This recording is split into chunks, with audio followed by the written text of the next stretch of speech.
The morning air was cold enough to see your breath, but Frank didn't mind. At 68 years old, he'd learned to appreciate these quiet moments before the world woke up. He carried his camera bag over one shoulder, the weight of it familiar and comforting, like an old friend he'd known for decades. The park was empty at this hour, just the way he liked it. No joggers with their headphones, no kids screaming on the playground, no couples walking their dogs. Just him, the trees, and that perfect golden light that only happened right after sunrise. Frank had been coming to this same spot for 3 years now. Every Tuesday and Thursday morning, without fail, same bench, same view of the lake. Some people might call it sad, this routine of his, but Frank didn't care what people thought anymore. This was his thing, his way of getting through the days. He set his bag down on the damp grass and pulled out his tripod. His hands weren't as steady as they used to be. It took him a bit longer to get everything set up just right. But he had time. That was one thing he had plenty of these days. Time. As he attached his camera to the tripod, Frank thought about Margaret. He always thought about her when he came here. She used to joke that he loved his camera more than he loved her. He'd always laugh and say that wasn't true, but Margaret would just smile that knowing smile of hers. The one that said she knew him better than he knew himself. 3 years. 3 years since she'd been gone, and some mornings it still didn't feel real. He'd wake up and reach across the bed, expecting to feel her there. But the sheets were always cold. Photography was the only thing that helped. When he looked through that viewfinder, the world made sense again. Everything had a frame, a beginning and an end, light and shadow. Simple. Frank adjusted the settings on his camera, checking the light meter. The sun was just starting to peek over the horizon, painting the sky in shades of orange and pink. This was it. This was the moment he'd been waiting for. But then he heard something, a sound that didn't belong in his quiet morning. Someone breathing hard. Not like they were exercising, like they couldn't catch their breath. Frank looked up from his camera and saw her. A woman, maybe in her early 40s, stumbling along the jogging path. She had one hand pressed against her chest, and even from 30 feet away, Frank could see that something was very wrong. She made it to a bench and collapsed onto it, her whole body shaking. For a second, Frank just stood there. His mind went blank. This wasn't part of his routine. This wasn't supposed to happen. But then training kicked in. Training from years ago when Margaret first got sick and he'd learned CPR and first aid. Back when he thought maybe, just maybe, he could save her if something went wrong. He couldn't save Margaret. But maybe he could help this woman. Frank left his camera behind and ran. Actually ran, which he hadn't done in probably 5 years. His knees protested and his lungs burned, but he didn't stop until he reached her. Up close, it was worse than he thought. The woman's face was gray, covered in sweat. Her lips had a bluish tint. She was trying to speak, but couldn't get the words out. Heart attack, Frank said, more to himself than to her. He'd seen this before. He knew what it looked like. His phone. Where was his phone? Frank patted his pockets with shaking hands. There, he pulled it out and dialed 911. 911. What's your emergency? There's a woman having a heart attack at Riverside Park, the main entrance by the lake. She needs an ambulance right now. The dispatcher started asking questions, but Frank had already put the phone on speaker and set it down. He needed both hands free. I'm going to help you, he told the woman. Just stay with me, okay? Stay with me. Checked for a pulse. It was there, but weak and irregular.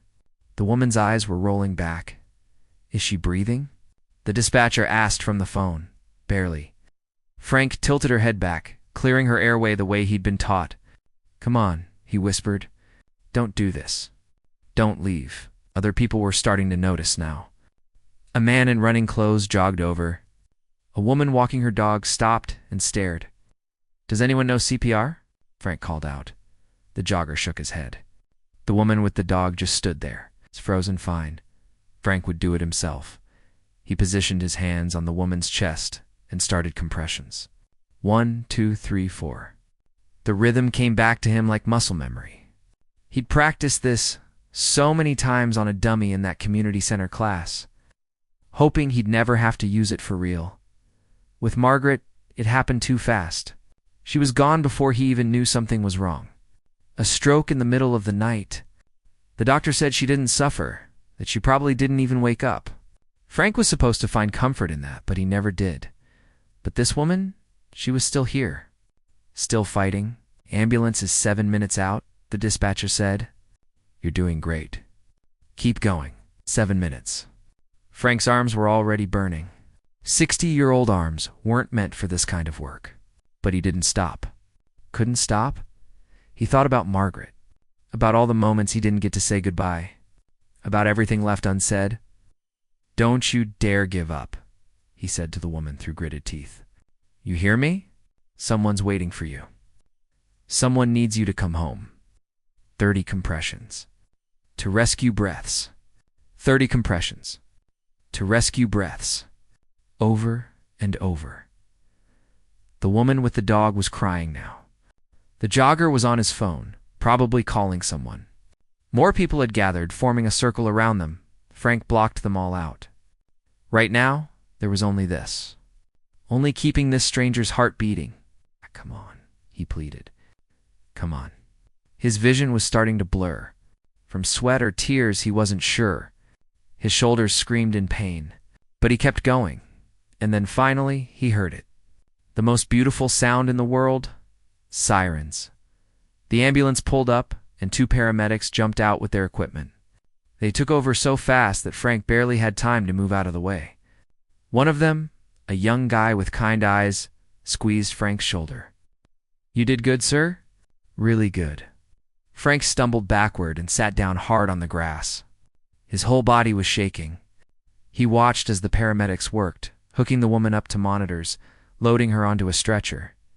Is she going to make it? Frank called out. The paramedic with the kind eyes looked back at him. Because of you?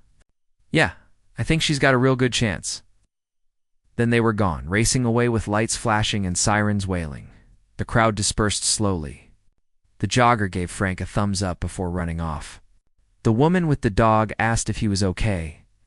Frank just nodded, not trusting his voice. He sat there on the wet grass for a long time, just breathing. His expensive camera was still set up by the lake, probably missing the best light of the morning.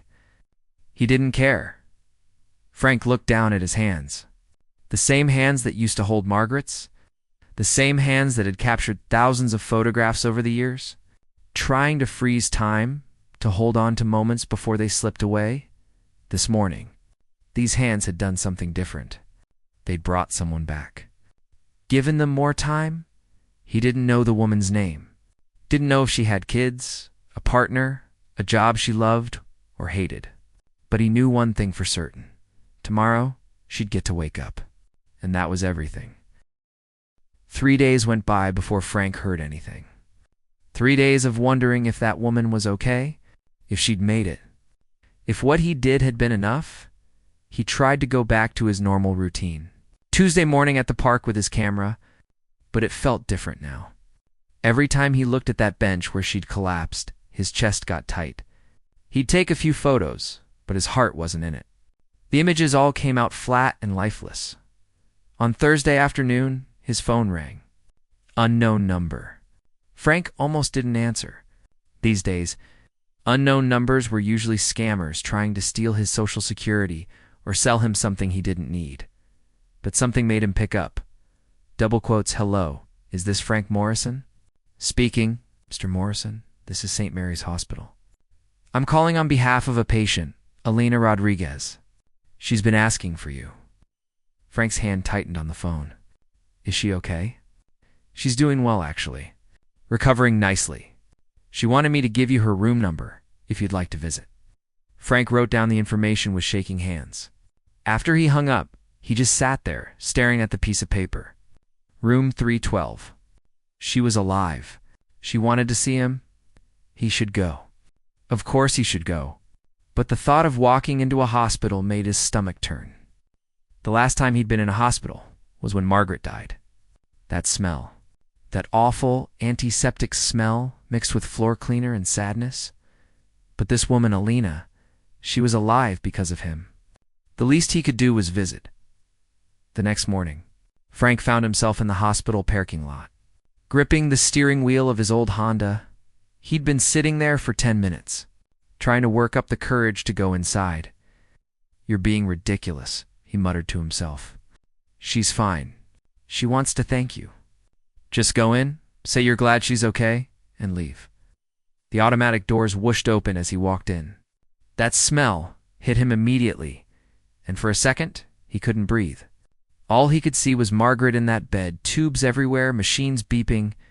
The doctor's kind but sad eyes as he explained there was nothing more they could do. Frank stopped in the middle of the lobby.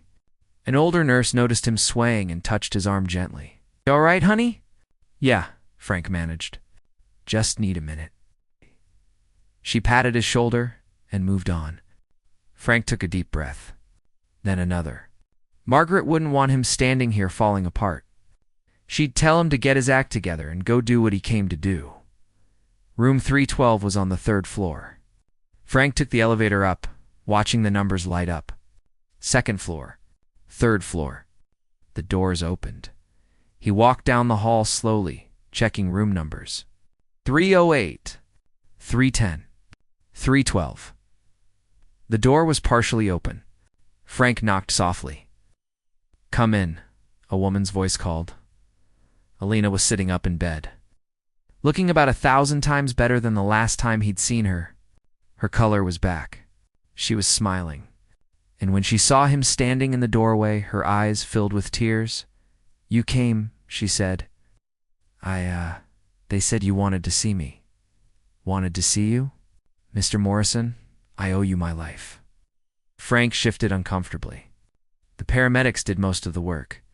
I just kept you going until they got there. Just—" Alina laughed, but it turned into a little sob. "The doctors said if you hadn't started CPR when you did, I would have died right there on that bench. My brain would have been without oxygen for too long. Even if they'd revived me, I would have been gone. Do you understand? You saved me." Frank didn't know what to say to that. He stood there awkwardly, holding his coat. "Please, sit down," Alina said, gesturing to the chair beside her bed. "I've been hoping you'd come. I have so much to thank you for." He sat, perching on the edge of the chair like he might need to make a quick exit. "The hospital told me your name. But that's all I know about the man who saved my life," Alina said. "I want to know who you are," so Frank told her.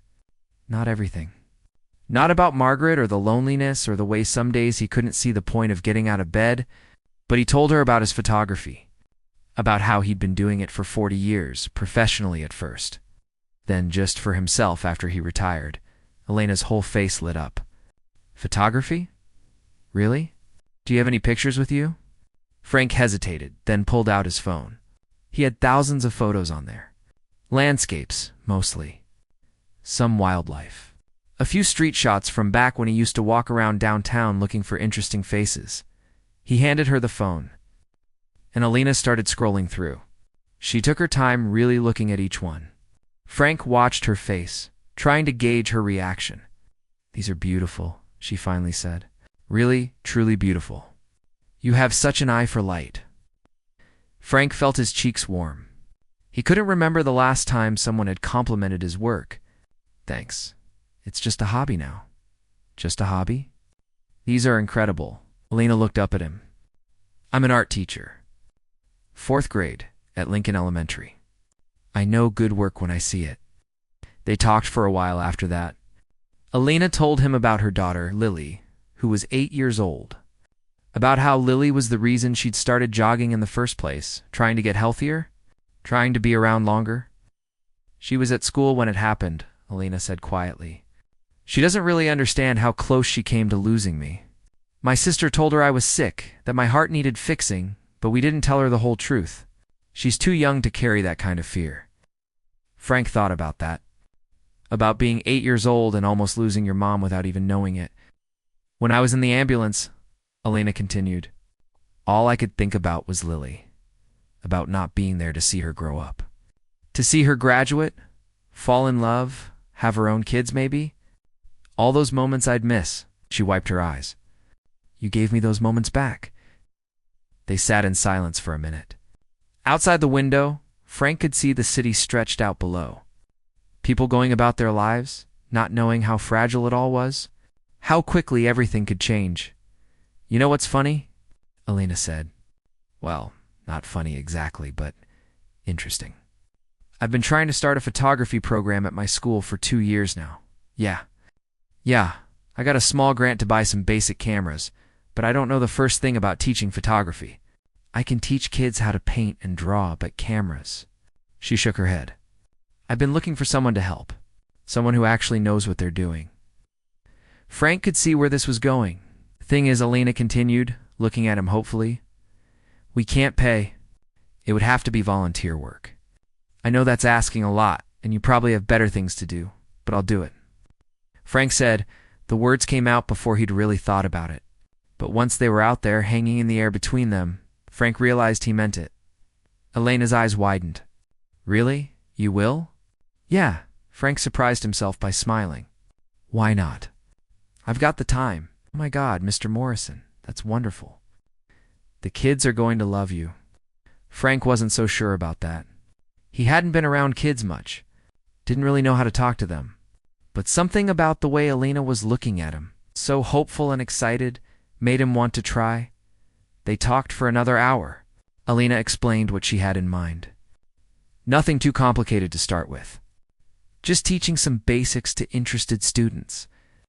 Maybe meeting once or twice a week after school. By the time Frank left the hospital, his head was spinning. What had he just agreed to? He was a 60-year-old man who barely left his apartment except to take photos. He ate dinner alone every night in front of the TV. He hadn't had a real conversation with anyone in months. And now he was going to teach photography to a bunch of 9-year-olds. But as Frank drove home, something strange happened. For the first time in 3 years, he felt something other than the heavy weight that usually sat on his chest. He felt nervous, excited even. Like maybe he had something to look forward to. His phone buzzed at a red light. A text from an unknown number that must be Alina. "Thank you again for everything. First class is next Tuesday at 3:30. I can't wait for you to meet the kids." Frank stared at the message. Next Tuesday. 4 days away? What had he gotten himself into? The light turned green, and Frank drove forward into whatever came next. Tuesday came too fast. Frank stood in the parking lot of Lincoln Elementary, holding his old camera bag and seriously considering just driving home. His hands were sweating. His heart was pounding. This was a mistake. A huge mistake. What did he know about teaching kids?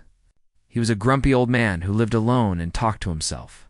Kids needed someone energetic and fun. Someone who knew how to connect with them. That wasn't him. But then he saw Alina walking toward him from the building, waving and smiling. "Too late to back out now, Frank. You made it." She looked genuinely happy to see him. "Come on, the kids are already in the art room. They're so excited." Frank doubted that very much, but he followed her inside anyway.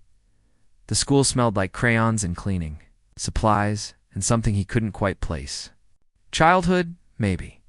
The hallways were covered in colorful artwork and motivational posters. Everything was so bright it almost hurt his eyes. Alina led him to a room at the end of the hall. Through the window in the door, Frank could see about 15 kids sitting at tables chattering away. They looked so small, so full of energy. "Ready?" Alina asked. "No, sure." She opened the door and 15 pairs of eyes turned to look at him. Frank froze. "Everyone, this is Mr. Morrison," Alina announced. "He's a real photographer, and he's going to teach you all about cameras and how to take amazing pictures. Let's give him a warm welcome." The kids clapped politely. Some of them looked curious. Others looked bored already. One boy in the back was slumped over his desk like he'd rather be anywhere else. Frank cleared his throat. Hi. Brilliant start."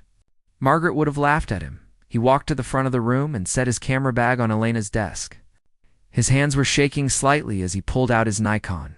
It was an older model, the one he'd used professionally for years before switching to digital. He'd brought it specifically because it was simpler to explain. "Oh," Frank said, holding up the camera. "This is a camera. It's real insightful, Frank." The kids stared at him blankly. Alina jumped in, bless her. Mr. Morrison has been taking photographs for over 40 years. He's going to show you how to see the world differently, how to capture moments that matter. One girl raised her hand. She had thick glasses and her hair in 2 braids. My mom has a camera on her phone. Is that the same thing? That's a great question, Frank said, feeling slightly more confident. Phone cameras are fantastic. I use mine all the time. But this, he held up the Nikon. This teaches you to really think about what you're doing. You can't just point and click 100 times. You have to choose your moment carefully. He spent the next 20 minutes explaining the basics. Aperture, shutter speed, composition. He could see some kids' eyes glazing over, but a few were really paying attention. The girl with the braids was taking notes. A tall kid with braces kept asking questions. Then Frank had an idea. Okay, everyone outside. Let's actually take some pictures. It got their attention. The kids jumped up, suddenly energized. Alina handed out the basic digital cameras she'd bought with the grant money. They weren't fancy, but they worked.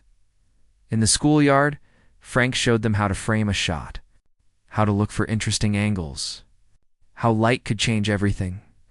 Don't just take pictures of things, he told them. Take pictures of how things make you feel. Find something that catches your eye and ask yourself why. What is it about this thing that matters? Most of the kids ran around snapping random photos of the playground, the building, each other. But Frank noticed that boy from the back of the room, the one who'd looked so disinterested earlier. He was crouched down by a fence, completely focused on something. Frank walked over quietly.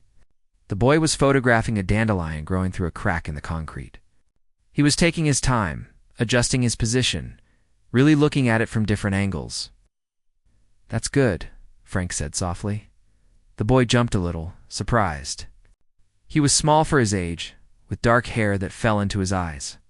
His clothes were a bit worn, a bit too big. I'm just messing around, the boy mumbled.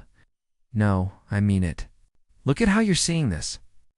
Everyone else is taking pictures of the obvious stuff. But you found something small. Something that tells a story. The boy looked up at him, suspicious. What story? Life finding a way, Frank said. This little flower pushing through concrete. Surviving in a tough spot. That means something. The boy considered this. My name's Danny. Hi, Danny, I'm Frank. I know, Miss Rodriguez told us. Danny looked back at his camera screen. Do you really think this is good? I'm not good at art stuff. Not like the other kids. Frank crouched down beside him, his knees cracking in protest. Can I tell you a secret? Some of the best photographers I ever met weren't good at traditional art. They couldn't draw or paint worth a damn. But they could see. They noticed things other people missed. That's a different kind of talent. Danny took another picture of the dandelion. My grandma likes dandelions. She says people think they're weeds, but she thinks they're wishes waiting to happen. Your grandma sounds like a smart woman. She raised me, Danny said quietly. My mom's not around. My dad neither. It's just me and Grandma. Frank felt something twist in his chest. This kid, he understood what it was like to lose people. To have the world feel a little too big and a little too lonely. Well, your grandma would love this photo, Frank said. You should print it out for her. Danny's face brightened just a little. Yeah. They stayed there for a few more minutes. Danny showing Frank the other pictures he'd taken. A rusty chain on a swing, a bird's shadow on the pavement, a broken crayon in the grass. Each one was thoughtful, intentional. This kid had a real eye for it.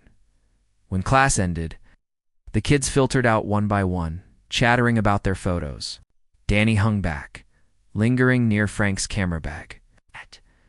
Mr. Morrison. Yeah. Are you coming back next week?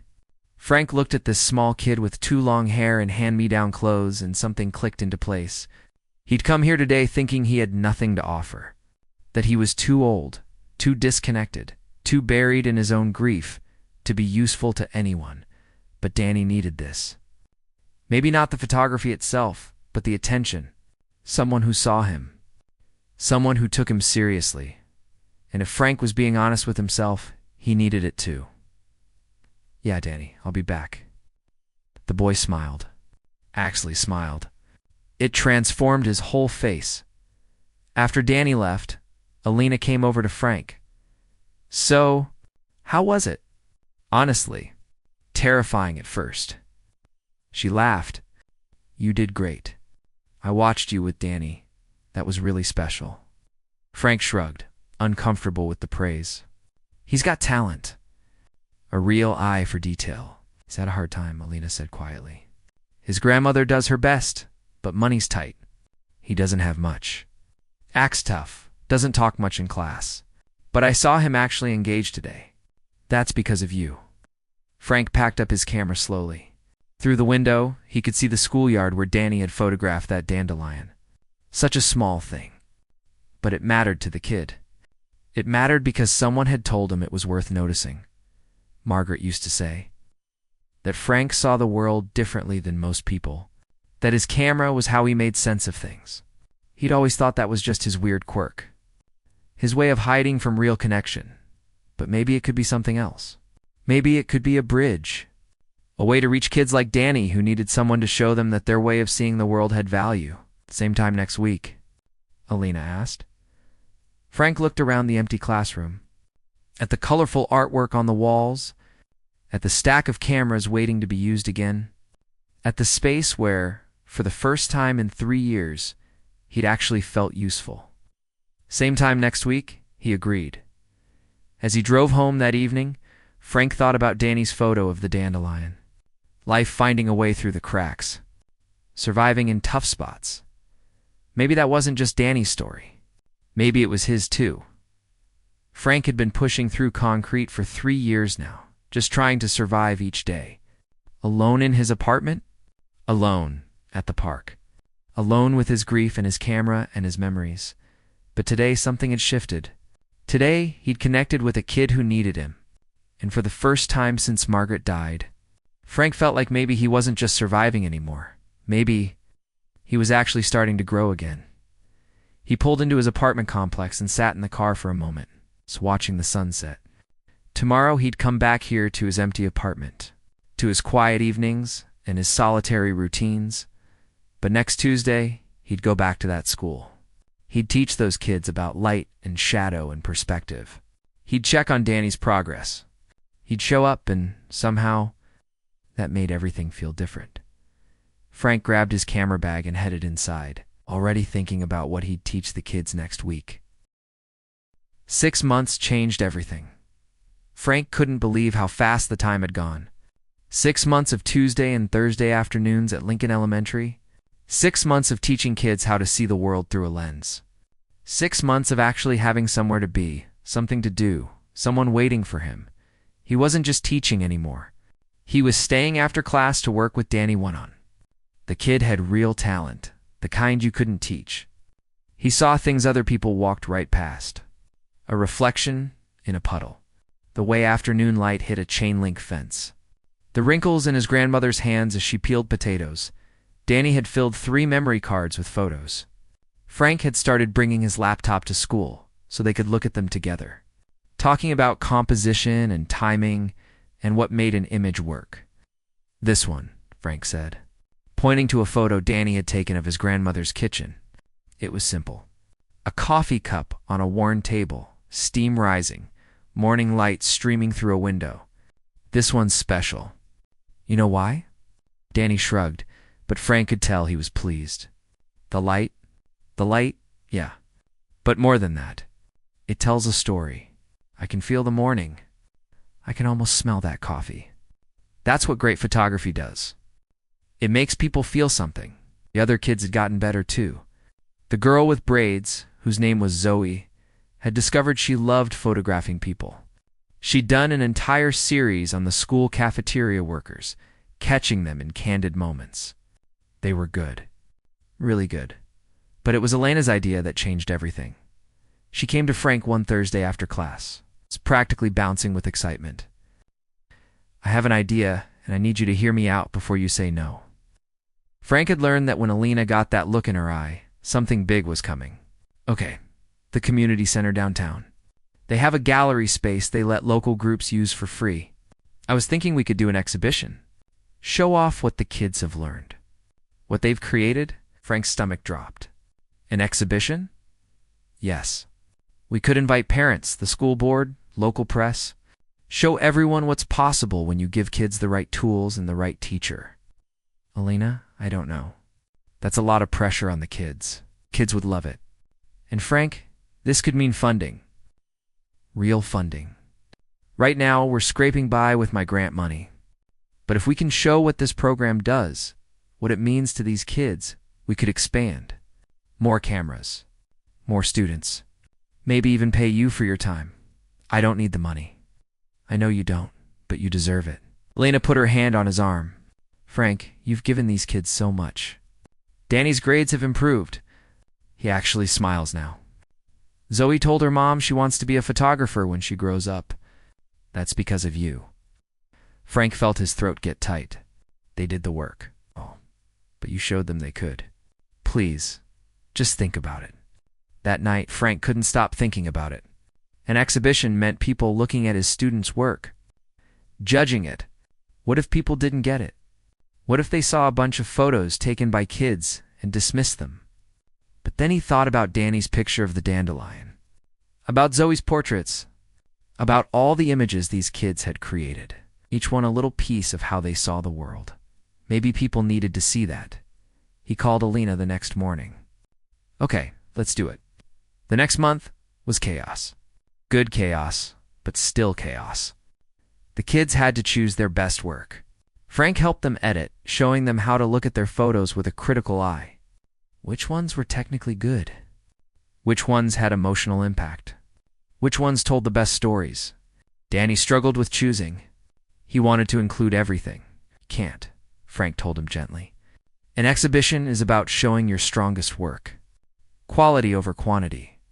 If I had to pick your top 5 photos, which would they be? Danny looked through his collection for a long time. Finally, he pulled up 5 images. The dandelion. His grandmother's hands. A stray cat in an alley. A broken swing at sunset. And one Frank hadn't seen before, a self-portrait reflected in a rain-covered window. Danny's face barely visible, more feeling than feature. These, Danny said quietly, these are the ones that matter. Frank felt pride swell in his chest. Those are perfect. Lena somehow got the local newspaper interested. A reporter came to the school, interviewed some of the kids, took photos of the class. She asked Frank questions, too, about his background, about why he started teaching. I wasn't planning to teach, Frank admitted. But sometimes the best things in life aren't planned. They just happen because you showed up when someone needed you. The reporter scribbled that down in her notebook. The night of the exhibition, Frank arrived early to help set up. His hands shook as he hung the photos on the gallery walls. Each one was printed and framed, thanks to a local print shop that had donated their services when they heard about the project. Alina was everywhere at once, adjusting lights, arranging the refreshment table, making sure the kids' names were spelled right on the description cards. Breathe, Frank told her. It's going to be great. What if nobody comes? They'll come. And they did. By 7 o'clock, the gallery was packed. Parents, teachers, school board members. The mayor showed up. The reporter from the newspaper brought a photographer. Even some of Frank's old colleagues from his professional days came after he'd mentioned it in passing. But the best part was watching the kids. They stood beside their photos, nervous and proud, explaining to anyone who'd listen about shutter speed and composition, and why they'd chosen that particular moment to capture. Danny's grandmother was there, a tiny woman with kind eyes and Danny's same shy smile. She stood in front of his photos with tears running down her face. He did all this? She asked Frank. Every single one. He's got a real gift. She reached out and squeezed Frank's hand. Thank you. For seeing him. For making him believe in himself. Frank had to look away. His eyes were getting misty. The reporter interviewed several visitors. One woman, an art professor from the community college, spent 20 minutes studying Zoe's portraits. These show real emotional intelligence, she told Alina. Whoever took these has a future in photography if they want it. I'll wait. The mayor gave a short speech about the importance of arts education. Then Elena spoke, thanking everyone for coming, talking about how the program started and what it had become. Then she did something Frank wasn't expecting. She called him up to the front. "I want to introduce you to the heart of this program." Frank Morrison didn't have to say yes when I asked him to volunteer. He didn't have to spend his afternoons teaching a bunch of kids he'd never met. But he did. And he didn't just teach them about cameras. He taught them how to see. How to find beauty in ordinary moments. How to believe their perspective matters. The crowd applauded. Frank stood there, completely overwhelmed. Feeling more exposed than he'd felt in years, Alina continued, her voice getting emotional. 6 months ago, Frank saved my life. Literally saved it. I was having a heart attack in the park, and this man, this stranger, kept me alive until help arrived. But he didn't just save me that day. He's been saving my students every Tuesday and Thursday ever since. Showing them they matter, that their voices deserve to be heard. More applause. People were standing now. Frank saw Danny clapping, a huge grin on his face. Saw Zoe beaming. Saw all 15 of his students looking at him like he'd hung the moon. After Elena's speech, people kept coming up to Frank, shaking his hand, thanking him. One man, who introduced himself as being from the National Arts Foundation, asked for his contact information. "We fund programs like this," the man explained. "Arts education in underserved communities. What you've built here, what these kids have accomplished, this is exactly what we're looking for. I'd like to talk to you and Ms. Rodriguez about expanding the program. Maybe 2 other schools in the district." Frank just nodded, still processing everything. As the crowd started to thin out, Frank found himself standing in front of Danny's photos again. That self-portrait in the rainy window. You could barely see the kid's features, but somehow you could feel everything. The loneliness. The hope. The searching. Danny walked up beside him. "That one's my favorite," the boy said. "Mine too. I took it the day after our first class. I was thinking about what you said, about how photography is about feelings, not just things. You nailed it." They stood there in comfortable silence, teacher and student. 2 people who'd found each other by accident and somehow changed each other's lives. Elena appeared with her daughter Lily, who Frank had met several times now. The little girl hugged his leg. "Mr. Frank, Mommy says you're a hero?" Frank crouched down to her level. "Nah, I'm just a guy with a camera who got lucky." But as he looked around the gallery, at the photos covering the walls, at the kids laughing with their families, at Alina smiling at him with such gratitude and affection, Frank realized something. Maybe he was lucky. Not because of the exhibition or the attention or the possibility of expansion, but because 6 months ago, he'd been a lonely old man who thought his life was basically over, who saw no point in anything, except taking photos of empty parks at sunrise. And now he had this purpose, connection, a reason to get up in the morning that wasn't just habit. He'd saved Elena's life that day in the park, but in doing so, she'd saved his right back. Sometimes you don't find meaning. Sometimes it finds you when you least expect it, in the form of a heart attack and a camera and 15 kids who just needed someone to believe in them. And that, Frank thought, was the best photograph of all. The one you couldn't capture with a lens. The one you had to live. 1 year later, Frank stood in the same park where everything had changed. Same bench, same view of the lake, but nothing else was the same. It was early morning just like that day. But this time, he wasn't alone. "Mr. Frank, is this where you want us to set up?" Zoe called out, holding her camera carefully in both hands. "Yeah, spread out," Frank said. "Find what speaks to you. Remember, we're here to catch the sunrise, but don't just photograph the obvious. Look for the details, the way light hits the water, shadows on the path.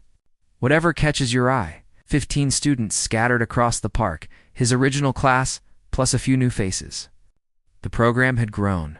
The National Arts Foundation had come through with funding. Real funding.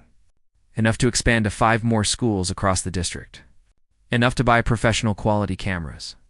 Enough to pay Frank a salary, though he'd tried to refuse it at first. Alina had put her foot down. "You work 4 days a week now, Frank. You've earned this." Oh, he'd accepted. And with the money, he'd done something he'd been thinking about for months. He'd sold his big empty house, the one he'd shared with Margaret, the one that echoed with memories and loneliness. He'd moved into a smaller apartment and used the extra money to set up a proper workshop. A place where students could come after school to work on their photos, to learn editing, to just hang out and talk about art. Danny practically lived there now. The kid was in middle school, but he still came by 3 times a week. His portfolio had grown so much that he'd won a regional youth photography competition last spring. The prize was a scholarship to a summer arts intensive. Danny's grandmother had cried when they'd gotten the news. "I never thought she'd told Frank that my boy would have these kinds of opportunities." Frank watched Danny now, crouched by the lake's edge, completely absorbed in whatever he was photographing. The kid had grown a few inches, started to come out of his shell more. He still had that quiet intensity, but there was confidence there now too. "Frank, look at this." Alina appeared beside him, holding Lily's hand. The little girl was 9 now, and she'd started joining the photography classes too. She had her mom's eye for color and her own unique way of seeing things. "What am I looking at?" Alina showed him her phone. It was an email from the district superintendent. They wanted to make the photography program permanent, incorporate it into the official curriculum, hire 2 more instructors to help Frank manage all the schools. "This is because of you," Alina said. "This is because you had the idea in the first place. I just showed up. You did more than show up." Elena's eyes got that soft look she got sometimes when she talked about what happened. "You know what day it is, right?" Frank nodded. 1 year? 1 year since he'd saved her life. They never talked about it much, but they both remembered. How could they forget? "I was thinking about that morning," Alina said quietly. "About how scared I was? How I thought I'd never see Lily grow up, never get to do any of the things I'd planned." She watched her daughter running toward the lake with her camera. "And now look. A whole year of moments I wouldn't have had." "I'm glad I was there," Frank said simply. "Me too. But Frank, I need you to understand something. You gave me my life back that day, but you've given so much more since then. To Danny, to Zoe, to all these kids. You've given them a way to see themselves differently, to believe they have something valuable to offer the world." Frank felt uncomfortable with the praise, like always. They're good kids. They did the work, with you guiding them. Alina squeezed his arm.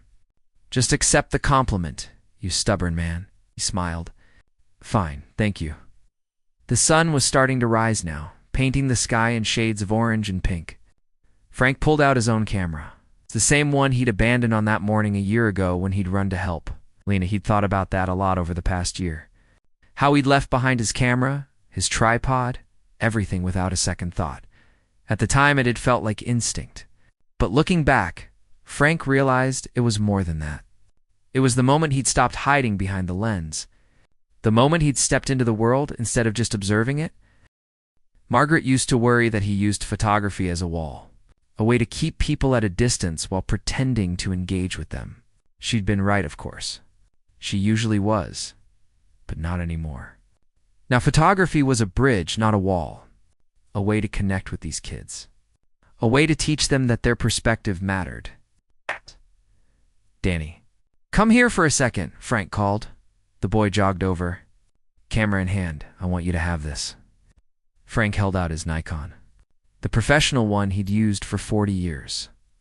The one that had traveled with him everywhere, captured thousands of moments, told countless stories. Danny's eyes went wide. "What? No, Mr. Frank, I can't. You can, and you will. You've outgrown the beginner cameras. You need something that can keep up with your skill level. But this is yours. This is important." Frank pressed the camera into Danny's hands. "Exactly. That's why I'm giving it to you. Because you're important. Because I believe in what you're going to do with it." Danny looked down at the camera, then back up at Frank. The kid's eyes were shining. "I don't know what to say. Don't say anything. Just take amazing photos. And maybe, someday when you're old like me, Pass it on to some kid who needs it. Danny hugged him then, quick and awkward the way teenage boys do. But Frank felt the gratitude in it. The love Zoe came running up, breathless. "Mr. Frank, you have to see what I got. The light on the water, it's perfect." Soon all the students were gathering around, showing each other their photos, talking excitedly about angles and exposure. Frank stood in the middle of them, answering questions, offering suggestions, mostly just listening to their enthusiasm. This was his life now.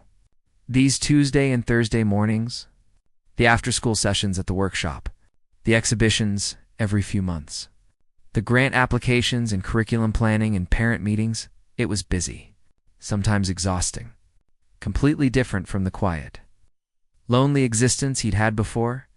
It was also the best thing that had ever happened to him. Alina appeared at his side again. "Lily wants to know if you're still coming to dinner on Sunday. Wouldn't miss it." Sunday dinners at Elena's had become a regular thing. Her, Lily, sometimes Danny and his grandmother. A makeshift family that had formed around shared meals and laughter and stories about the week. Frank had been alone for so long. He'd forgotten what it felt like to belong somewhere, to have people waiting for him, to matter to someone beyond just himself. "You know what I was thinking about this morning?" Alina said. "About how random it all was. Me deciding to go jogging that day, you deciding to photograph the sunrise, the timing of it. 5 minutes earlier or later, and none of this would have happened." Frank thought about that. About all the little choices that had led to this moment. Alina choosing that park, him showing up with his camera, the heart attack happening right when he was there. "Maybe it wasn't random," he said. "Maybe some things are just meant to happen." Alina smiled. "Maybe, or maybe we just got really, really lucky." "Oh, maybe we did." The sun was fully up now, golden light flooding across the park. Frank raised his camera and took a photo. Not of the sunrise, not of the lake, but of his students clustered together, showing each other their work, laughing and learning and growing. This was the moment he wanted to remember. This perfect, ordinary morning that was actually extraordinary because of who he got to share it with 3 years ago. Frank had been a ghost, going through the motions, taking photos of empty landscapes because he couldn't bear to photograph people anymore. People reminded him of loss, of everything he'd had and lost when Margaret died. But now he understood something he hadn't then. Loss was part of life, yes, but so was finding things again, finding purpose, finding connection, finding reasons to keep going. He'd saved Elena's life on a park bench one random Tuesday morning. He hadn't planned it, hadn't wanted to be a hero. He'd just done what needed to be done. But in saving her, he'd somehow saved himself too. Given himself permission to step back into the world, to care about people again, to believe that even at 69 years old, his story wasn't over yet. Maybe it was just beginning. "All right, everyone," Frank called out. "Let's head to the coffee shop and look at what you got. Breakfast is on me." The students cheered, already packing up their equipment. Danny fell into step beside Frank as they walked toward the parking lot. "Hey, Mr. Frank." "Yeah, thank you. For everything." Frank put his hand on the kid's shoulder. "Thank you, Danny, for reminding me why any of this matters." They walked together in comfortable silence. Teacher and student, two people who'd found each other when they both needed it most. Behind them, the sun continued to rise over the park. The same sun that had risen the morning Frank saved Elena's life. The same sun that would rise tomorrow and the day after that. But Frank wouldn't be watching it alone anymore. He had people now, students, friends, a family he'd built from unexpected moments and second chances.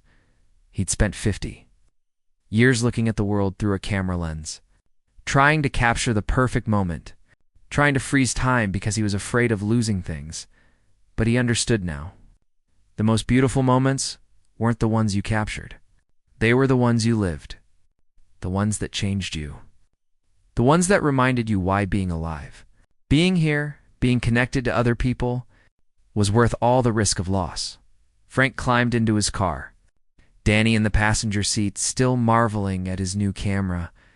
The morning stretched ahead of them, full of possibility, and for the first time in a very long time, Frank couldn't wait to see what happened next.